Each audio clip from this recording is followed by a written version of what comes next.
வணக்கம் நண்பர்களே, இப்பொழுது நாம் 10 வருடங்களுக்கு மேலாக மிகவும் வெற்றிகரமாக இயங்கிக் கொண்டிருக்கக்கூடிய இண்டஸ்விவா கம்பெனியின் மிகவும் அருமையான பிளானாகிய ஹைபிரிட் பிளானை இப்பொழுது நாம் பார்க்க போகிறோம். முதலில் இந்த கம்பெனியில் ஒருவர் இணைவதற்கு முதலாவது 12 ப்ராடக்டை பர்ச்சேஸ் செய்ய வேண்டும். 37,200 ரூபாய் கொடுத்து அவர் பர்ச்சேஸ் செய்கிறார். 12 ப்ராடக்டை ரீட்டெயில் பண்ணும் பொழுது ரீட்டெயில் ப்ராஃபிட்டாக கம்பெனியிலிருந்து நமக்கு பணம் 6,000 ரூபாய் கிரெடிட் செய்யப்படுகிறது. மீண்டும் அந்த 37,200 ரூபாயை கொண்டு மீண்டும் ஒரு முறையாக 12 ப்ராடக்டை அவர்கள் பர்ச்சேஸ் செய்ய வேண்டும். எம்ஆர்பி ரேட்டிலே பர்ச்சேஸ் செய்ய வேண்டும். அப்படி பண்ணும் பொழுது மீண்டும் ஒரு முறை 6,000 ரூபாய் வருகிறது. மீண்டும் அந்த 37,200 ரூபாயை கொண்டு 12 ப்ராடக்டை நாம் பர்ச்சேஸ் செய்ய வேண்டும். அந்த ப்ராடக்டை ரீட்டெயில் செய்யும் பொழுது 6,000 ரூபாய் ரீட்டெயில் ப்ராஃபிட்டாக வருகிறது. இதற்கு இரண்டாவது முறை 12 ப்ராடக்ட் வாங்கியதற்கு ஒரு ப்ராடக்ட் ஃப்ரீயாக கிடைக்கிறது. இரண்டாவது முறை மூன்றாவது முறையாக 12 ப்ராடக்ட் வாங்கும் பொழுது ஃப்ரீ ப்ராடக்ட் ஒன்று கம்பெனி கொடுக்கிறது.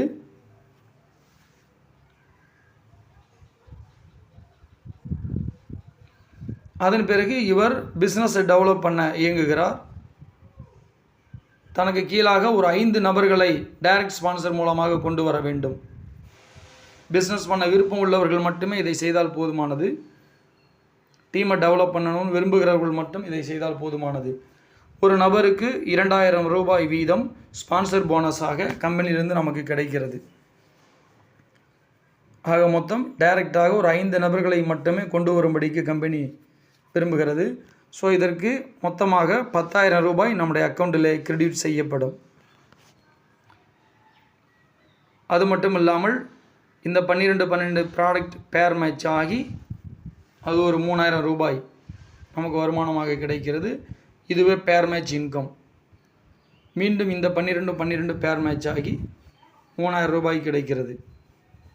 பேர் மேட்ச் இன்கமாக கிடைக்கிறது. விருப்பம் உள்ளவர்கள் மட்டும் இந்த பிஸ்னஸை தொடர்ந்து செய்தால் போதுமானது. முதலில் வந்த ஃப்ரீ ப்ராடக்ட்டு நாம் பணம் கொடுத்து வாங்கினால் எந்த ப்ராடக்ட் கிடைக்குமோ அதே ப்ராடக்டையே கம்பெனி நமக்கு கொடுக்கிறது. குறிப்பிட்ட பொருளை வாங்க வேண்டும் என்று கம்பெனி நம்மை நிர்பந்திக்கிறது அல்ல. மொத்த வருமானத்தை பார்த்தோம்னா 40,000 ரூபாய் கிடைத்து நாம் ரொட்டேஷன் பண்ணும்படி கொடுத்த 37,200 ரூபாய் மீண்டும் நமக்கு கிடைத்து விடுகிறது. அதன் பிறகு ஒரு நபர் நான் பிஸ்னஸ் பண்ண விருப்பமில்லை, ரீட்டெயில் மட்டும் பண்ணி கொள்ளுகிறேன் என்று சொல்வாரானால் அவருக்கு ஒரு பக்கமாக டீம் டெவலப் ஆகி போய் கொண்டிருக்கும். இன்னொரு பக்கத்தில் அவர் ரீட்டெயில் மட்டுமே பண்ணுகிறார், எந்த நபரையும் இறக்கவில்லை, இதை பிஸ்னஸாக பண்ணவில்லை, ரீட்டெயில் மட்டும் பண்ணுவதற்கு அவர் தயாராக இருக்கிறார். அதன் பட்சத்தில் அவருடைய ஐடி ஆக்டிவில் இருப்பதற்கு ஒரு மாதத்துக்கு 8 ப்ராடக்ட் அல்லது குறைந்தபட்சம் ஒரு ப்ராடக்டாவது அந்த நபர் அவருடைய ஐடியிலே பர்ச்சேஸ் பண்ண வேண்டும் என்பது கம்பெனியுடைய திட்டம்.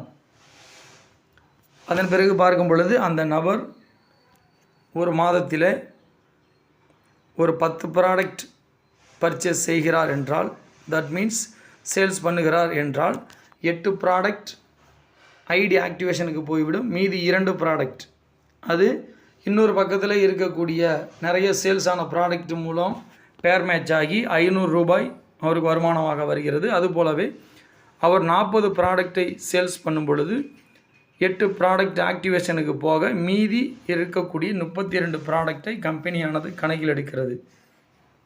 மீதம் 32 ப்ராடக்ட் ஏற்கனவே இன்னொரு பக்கம் போய் கொண்டிருக்கக்கூடிய ப்ராடக்ட்டுகளில் ஒரு 32 ப்ராடக்டை எடுத்து பேர் மேட்ச் ஆகி அவருக்கு 8,000 ரூபாய் இன்கம் வருகிறது. அது மட்டும் இல்லாமல் இப்படி செய்யும் பொழுது கம்பெனி நமக்கு கொடுக்கக்கூடிய ரேங்கை பார்க்கலாம். அதுக்கு முன்பதாக ஒரு ப்ராடக்ட்டுக்கு 25 PV வீதம் கம்பெனி கணக்கெடுக்கிறது. ஏனென்றால் காலம் முழுக்க வரக்கூடிய வருமானத்துக்கு அந்த விதத்திலே கணக்கிட்டு வருமானத்தை கொடுக்கிறது. இப்படி ஒரு நபர் இந்த பிஸ்னஸை தொடர்ந்து பிஸ்னஸாக செய்வாரானால் முதலில் கம்பெனி கொடுக்கக்கூடிய ரேங்க் ஸ்டார் ரேங்க், இரண்டாவது கம்பெனி கொடுக்கக்கூடிய ரேங்க் ஸ்டார் 250, மூன்றாவது கம்பெனி கொடுக்கக்கூடிய ரேங்க் ஆனது ஸ்டார் 500. நன்றி, வணக்கம்.